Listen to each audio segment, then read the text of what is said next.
From Transport Topics in Washington, D.C., this is RoadSigns. And now here's your host, Michael Fries.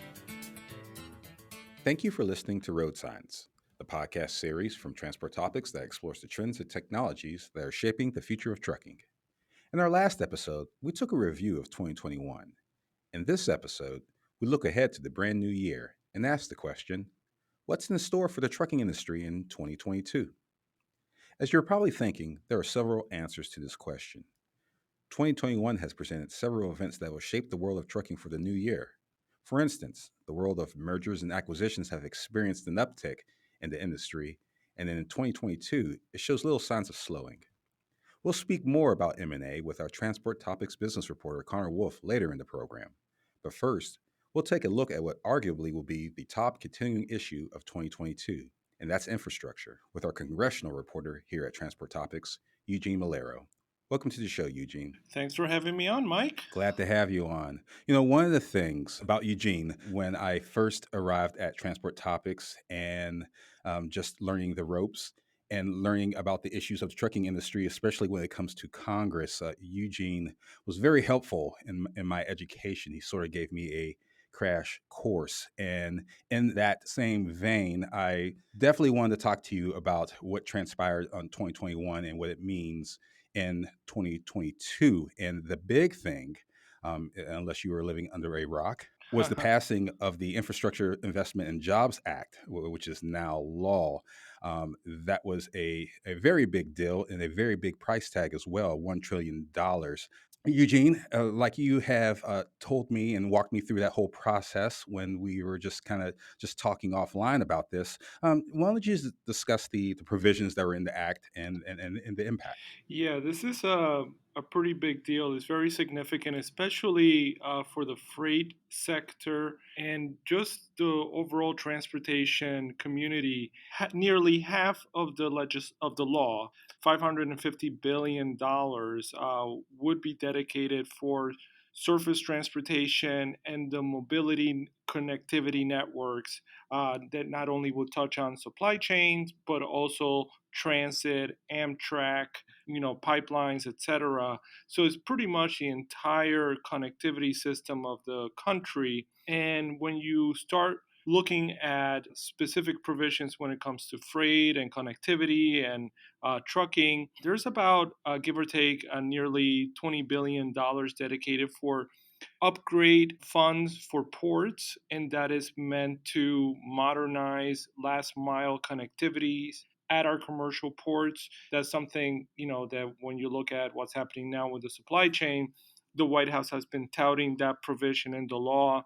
Another one that was very recently not only touted by the Secretary of Transportation earlier this year, but the White House very recently announced that it would be on an all hands on deck approach to carry out this provision, is something related to increasing the workforce for truck drivers. There is a provision in the law to create an apprenticeship at the Department of Transportation to facilitate how truck drivers who are between the ages of 18 and 20 enter the sector, the workforce, to allow them to train them extensively so they can operate trucks, they can drive trucks across state lines when they're working. Right now, federal law prohibits truck drivers under the age of 21 from working in a truck, driving a truck across state lines. That is something the White House very recently in December announced that it would be very dedicated to seeing that apprenticeship come online, meaning that program will pretty much start sometime in the spring of 2022. And then when we're looking at infrastructure, Mike, there's different tranches of billions of dollars that would be dedicated for grants to update infrastructure projects, not only to make them climate change resilient, able to withstand a severe weather events, but also to modernize them, to make them, there's a term in the industry to make them, smart technology, autonomous, self-driving, all these technologies that are applications that are out there now or are about to come online in the very near future. There's money dedicated for these programs that are under the discretion of the Secretary of Transportation. So we're looking at the very near term, US DOT awarding anywhere between 100 billion to probably twice that, again in the very near term, for projects around the country that would modernize the connectivity networks, and are also able to benefit the regional economies.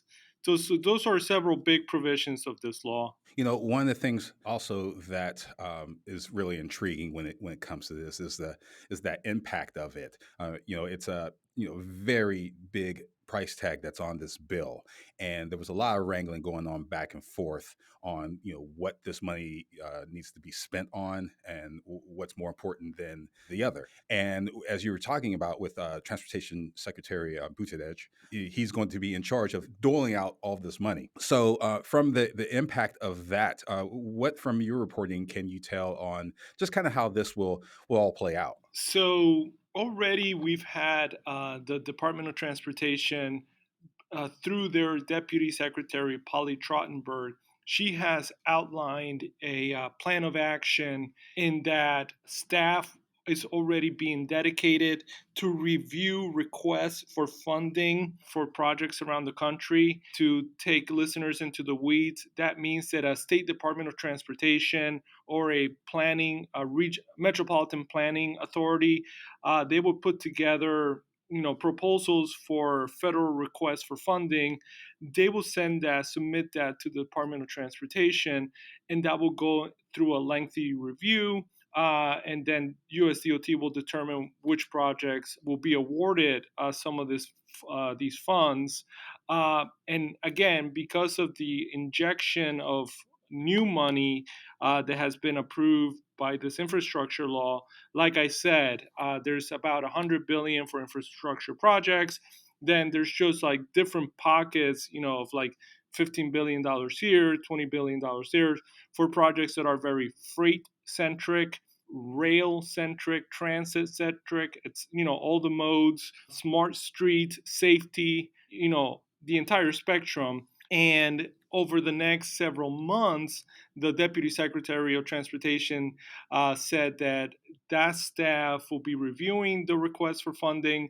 And as early as the springtime, we could be seeing a cascade of approvals for funds to be awarded for these projects. With that said, Mike, the near term benefits of this law will be, for a lack of a better term, this is what my people tell me, will not be as tangible as the long term benefits, because some of the projects that will be supported by this law are projects that are very multi year, in the planning phase.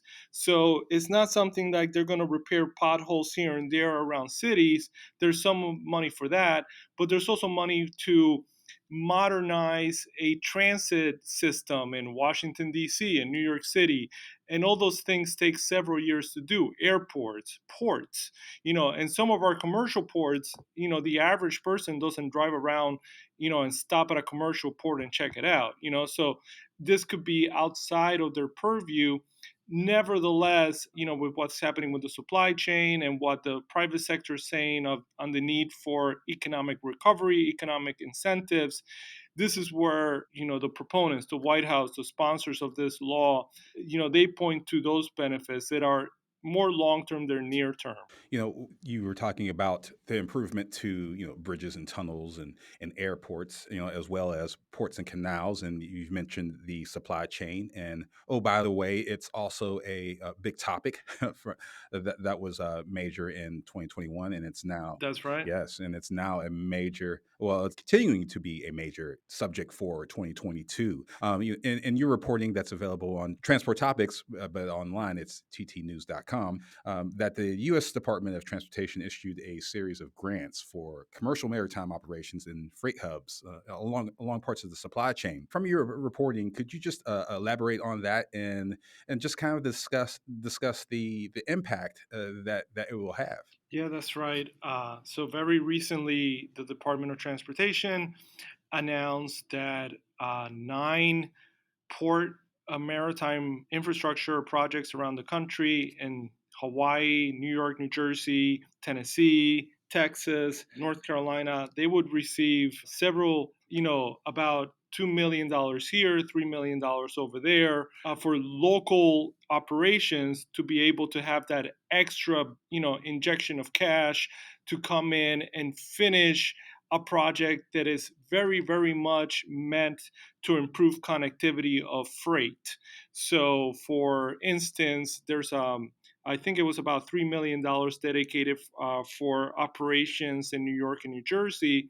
That money is dedicated for a very local project specific to taking freight from Brooklyn all the way to Newark, New Jersey, and having that flow of freight through the waters, through commercial waters, to occur around the clock. That right now, they lack the funds to make it like a 24/7 operation. So it's that injection of money is to kind of get them across the finish line to make them more of a 24/7 operation, etc. And USDOT, that was the latest example of USDOT awarding these types of grants during the last 6 months, when a lot of concerns over the supply chain has been on the private sector's radar. It reached all the way to Capitol Hill. A lot of lawmakers have been talking about it.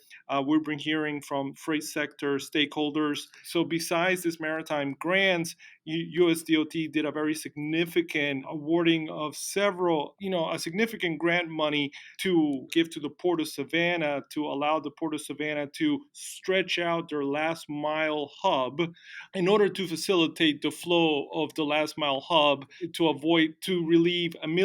alleviate these bottlenecks at the Port of Savannah. The White House has, really, really touted that, as well as, money that was dedicated for other ports on the West Coast. And again, this is all in response to the supply chain. Again, to go back, and what's also significant, Mike, is that there's an expectation, USDOT has alluded to this, that there's going to be a separate from the infrastructure law, there's going to be more money dedicated for these types of port projects in the very near term. So that's the White House's, the administration's near-term plan to address supply chain crises right now. With the supply chain and with the ramifications of the new law that's passed, that's going to make 2022 a very busy year, Eugene. One thing that I want to ask you before I let you go, and through your reporting, and you've been covering this, you pretty much had a cover on this for the year and then some.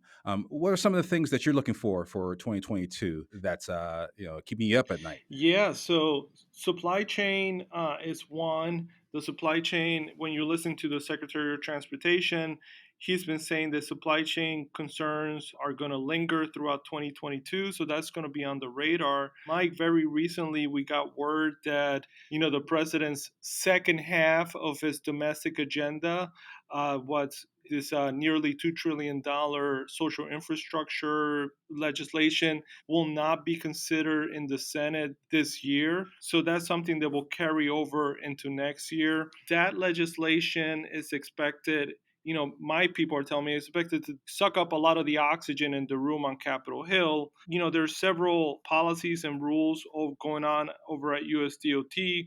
The Bureau of Transportation Statistics is coming out with a survey to monitor how the behavior of truck drivers. By that I mean the way that they operate, not so to monitor what kind of truck they have, how they drive, and all of that, so they can put together a report to make it publicly available, so people can see, so industries and the government can have a really, really deep understanding of the freight landscape, especially on our highways. And then finally, Mike, it's going to be very political next year because it's the midterm elections. So when you have an election year, especially on Capitol Hill in Washington, pretty much everything, and when I say everything, I do mean like 100% of everything on Capitol Hill has a political undertone to it. So everything that will happen on transportation, supply chain, freight connectivity, etc., over in Congress, you have to really watch it through the lens of these midterm elections because the control of the House is at play as well as the Senate. So, monitoring those elections as well. We've been speaking with Eugene Mulero, Senior Congressional and National Policy Reporter for Transport Topics. Eugene, it looks like you're going to have a very busy year ahead of you, and thanks for taking the time out to speak with You us. got it, Mike. Thank you. From time to time, an issue commands so much of the industry's attention that it requires a deeper dive, a resource readers can turn to, a Transport Topics special report. We're turning our attention to another big issue, electrification and the key factors that will drive this industry trend.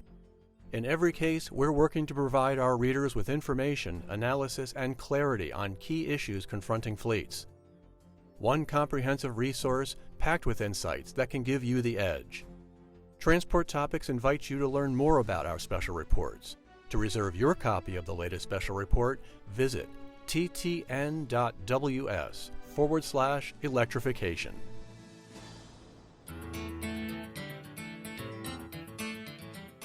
We took a look at the congressional happenings of 2021 and what to look forward to in 2022 with Eugene Mulero.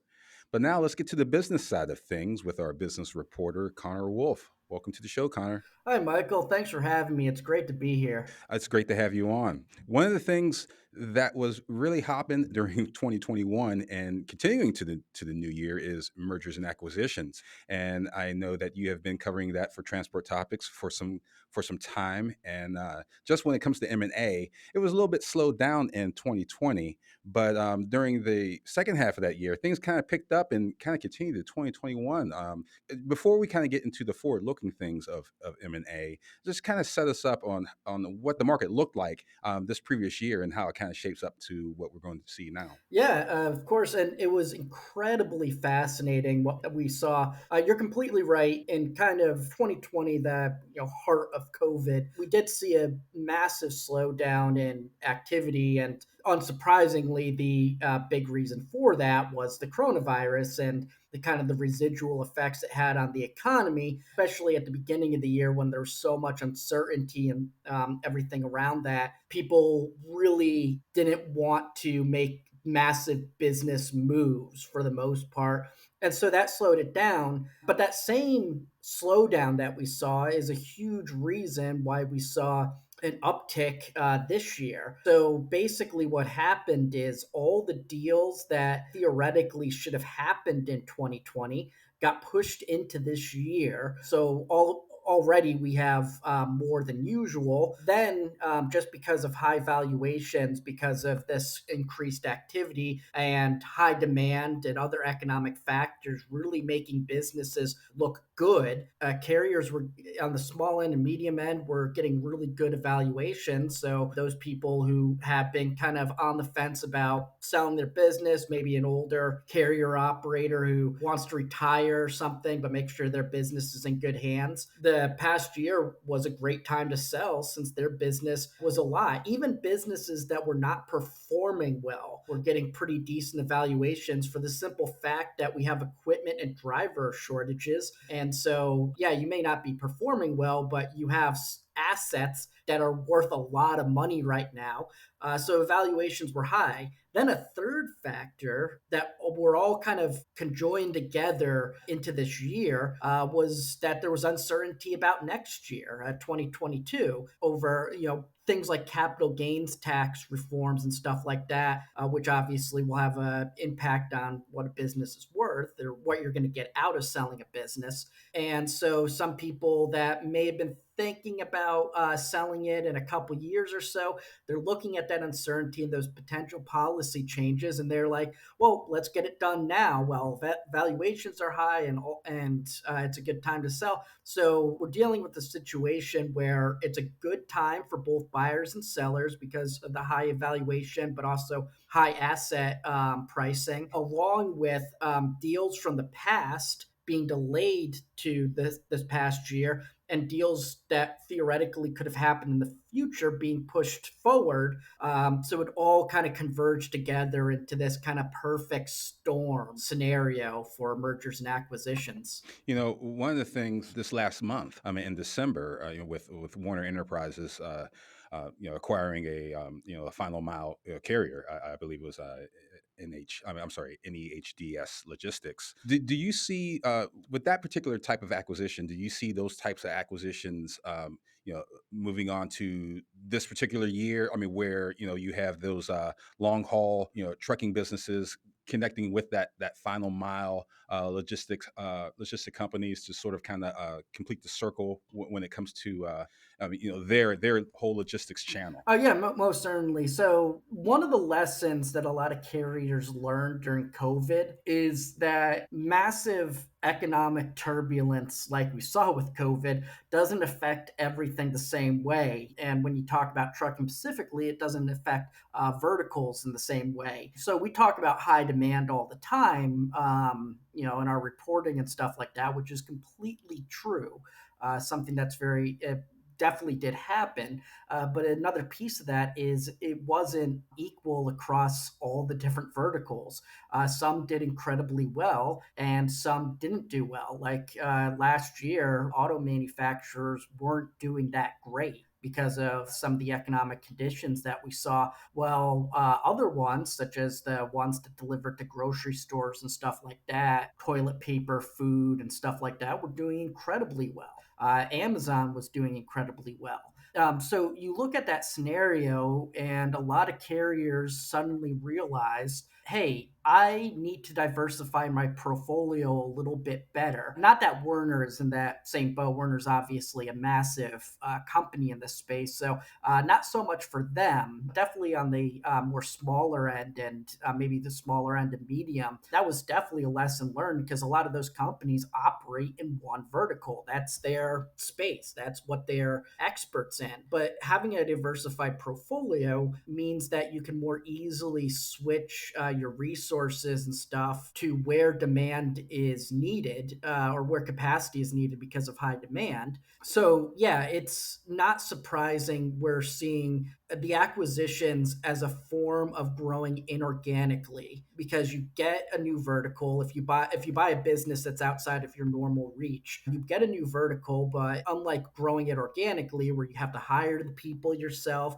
you kind of have to build it from the ground up and gain basically your own expertise in this. You can take a business wholesale and that's already in that space, that's already an expert in that space, and maybe you make a couple changes. You obviously on the back end offices, you want to make a couple changes, but then when it actually comes to the operations and the expertise, pretty much leave it to function the way it normally would because they're already experts in that space. And that diversification is a massive hedge against the type of economic turbulence we saw last year, and obviously to a lesser extent, but still pretty prominent this year.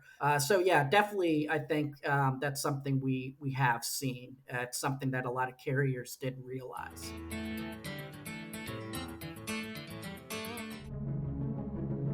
In times like these, it's crucial to stay informed. Transport Topics is offering all the information you need to make business decisions in these unprecedented times. And in the wake of the many event cancellations and group gatherings, TT ensures a virtual way to consume business content and conversation. To join the conversation and stay ahead of the news, follow Transport Topics on all social outlets or by visiting ttn.ws/stay informed.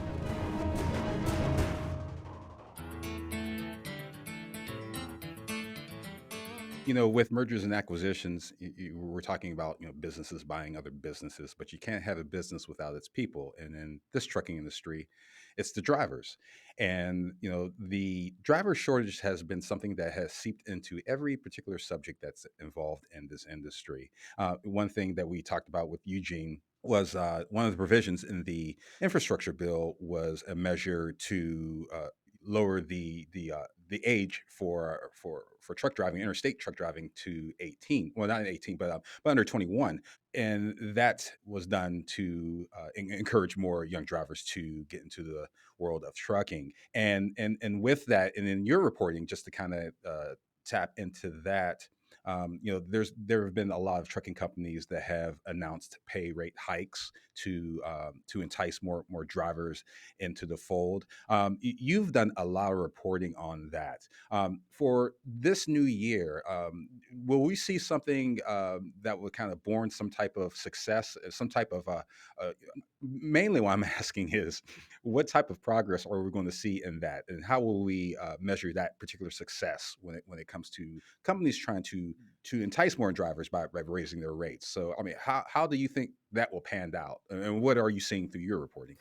So the driver shortage is incredibly complicated to say the least. So there's two ways. There's kind of two categories to look at. In. One is the driver pool we already have, and the other is growing that driver pool by getting more people into the industry. And obviously, these legislative changes will hopefully grow the pool. And then some of the wages and stuff like that we've been seeing, the increased rates that carriers have been announcing, some of them being quite substantial. That goes into the other category where it's at the moment the most immediate fix from a carrier's perspective to this problem is fighting over this limited pool of labor that's currently there. And that's what they're trying to do. They're trying to be the ones with enough drivers to actually fill their customers' needs. So they're fighting over this limited pool, and that's obviously a race to the bottom if we're not looking at long-term solutions. The legislative changes that you were talking about is to make sure we grow it. We have the SAFE Act, we have provisions in the infrastructure bill, obviously. So this is something that DC is very aware of and is something that they're trying to fix. And, to their credit, there is a lot of support for these types of legislative changes, and they could help. It's not just lowering the interstate professional driving age. This is comes with safety training, and it's basically a beefed up apprenticeship program. And where that's important is when you talk about a 21-year-old, a lot of 21-year-olds already have a career, or at least a career in mind by the time they're 21. It doesn't seem that old, but 21's pretty old. You're already an adult for a few years at that point. So by that point, you might have gone to college or technical school already, and you're already thinking about your long-term career prospects, or you already have it.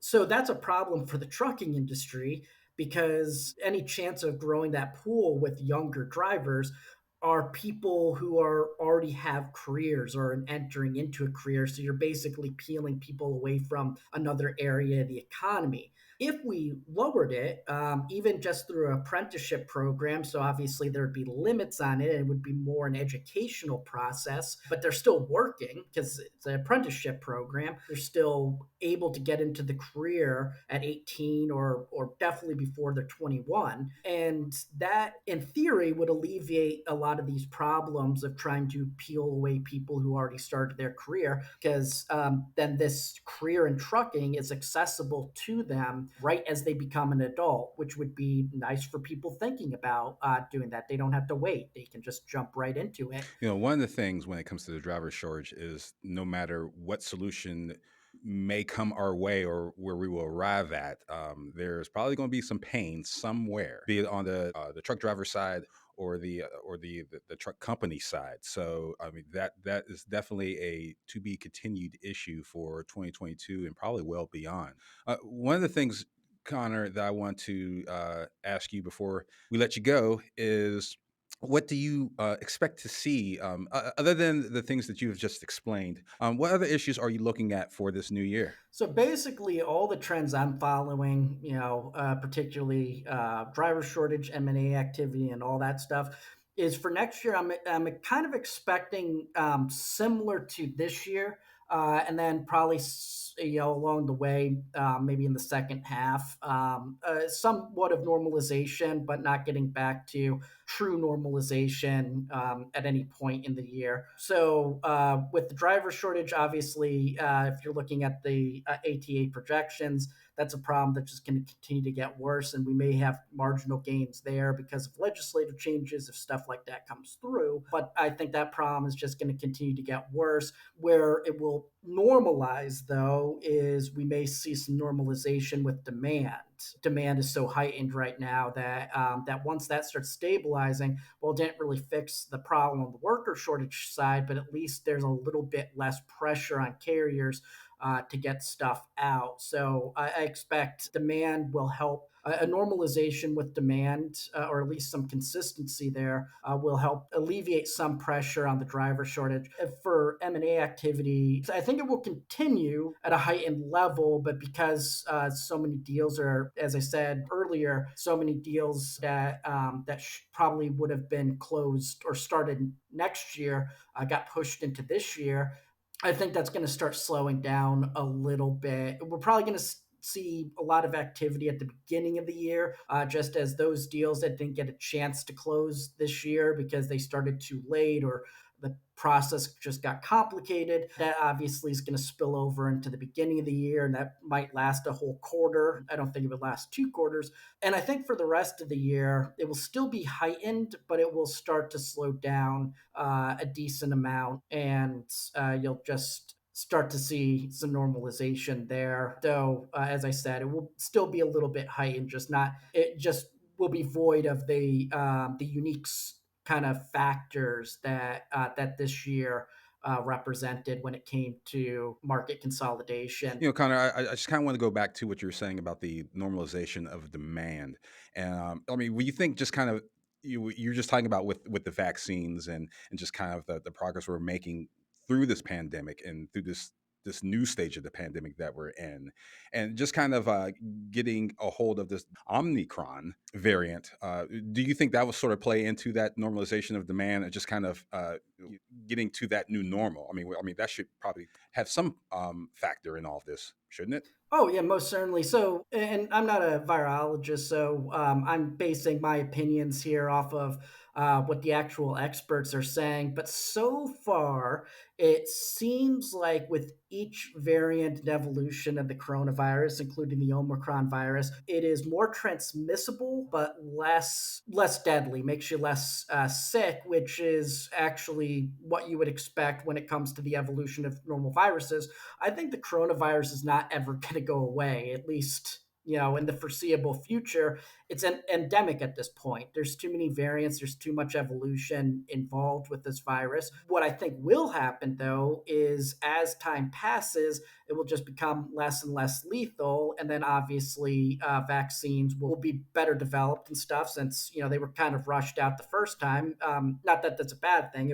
It's great that we had them right away instead of 5 years of research and development like we could have had, and it does add protection. So that's great. But next year we may have better vaccines as that research and development continues. But I don't think the coronavirus is going anywhere. At least its evolutions, but it's probably between the fact that it is evolving into a less deadly contagion and vaccines are getting better and better. I think we're just going to reach a point where we start to think about it more as kind of a seasonal flu. But I think the concern is going to die down, but the virus is not. The virus is with us now.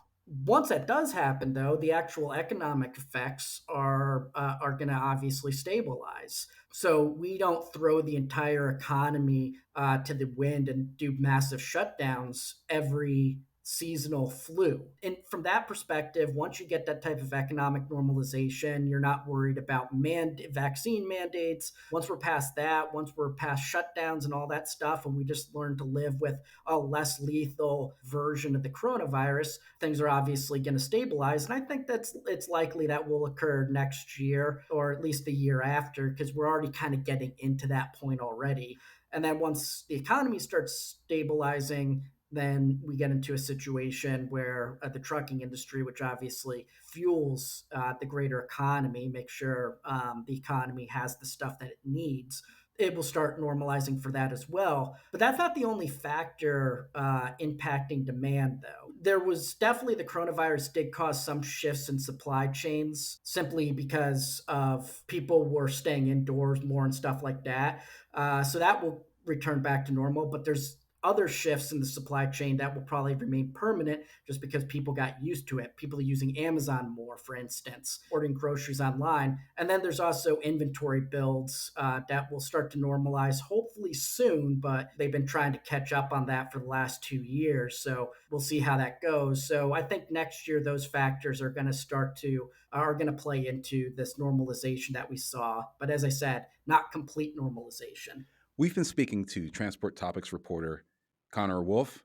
Connor, it's been a pleasure having you on. I always love talking to you. Thank you, Michael. It's great to be on. Did you know you can ask Alexa to open Transport Topics? In just 1 minute, you will hear the biggest trucking headlines of that day. Be prepared and start your morning off right with Transport Topics.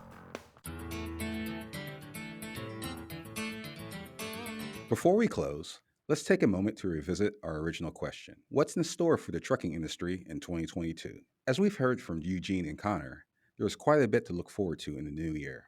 First off, in the rearview mirror is the cynical talk of Infrastructure Week, as those gestures are now transformed into action spurred by the passage of the Infrastructure Investment and Jobs Act. Now that the washing wrangling for this issue is in the past, the funding resources will go to the many bridges, roads, railways, and ports in desperate need for repair. As for the provisions to encourage a younger generation to a world of trucking, we'll wait and see how much impact it will make on this ongoing driver shortage. However, the world of trucking moves on, and if action that Connor describes continues, there will be no shortage of business opportunities in the industry. Although the pandemic slowed down the process of mergers and acquisitions in 2020, the industry has shown its resiliency last year and looks to continue its strong pace for 2022. If you enjoyed this episode of RoadSigns, please let others know. Rate us and review us on Apple Podcasts, Spotify, or wherever you listen to podcasts. If my questions have sparked questions of your own, share them with the RoadSigns team, or reach me on Twitter at Michael V. Fries. You can email us at share@ttnews.com. We'll read them and respond daily. And of course, we'll be back in 2 weeks with a new episode of RoadSigns. Until then, I'm Michael Fries. Thank you for listening.